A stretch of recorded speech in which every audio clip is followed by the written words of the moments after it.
A new survey gauging Torontonians' perception of the police is set to be reviewed by the police board next week. It covers a range of topics from racial profiling to bias in policing. And while in most cases it appears the majority of Torontonians trust law enforcement, the lowest numbers seem to come from Toronto's Black and Indigenous communities.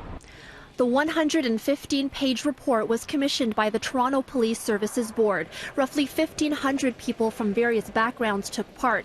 Among the highlights, 68% believe that the city's police officers are honest, and 65% believe that the city's police officers can be trusted to treat individuals of their ethnic group fairly.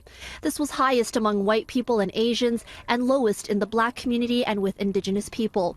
Most concerning, 50% of Black people believe that officers have discriminated against them in the past because of their ethnicity. These numbers don't surprise community activist Desmond Cole, who says this survey is just more of the same. I'm not sure why the Toronto Police Services Board would commission a report about what it already knows.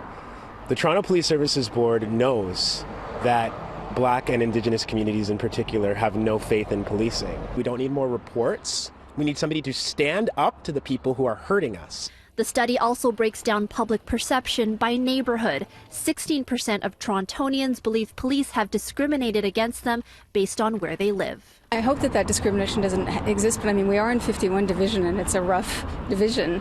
Maybe I'm not necessarily the best person to ask. You know, I'm the definition of privilege right here, so I can imagine other people from other groups having other experiences. I think that living in this community here, people are definitely discriminated against because it is a low-income community. There is a lot of crime and violence. The full report is set to go before the police board on May 30th. In Toronto, Erica Natividad, City News.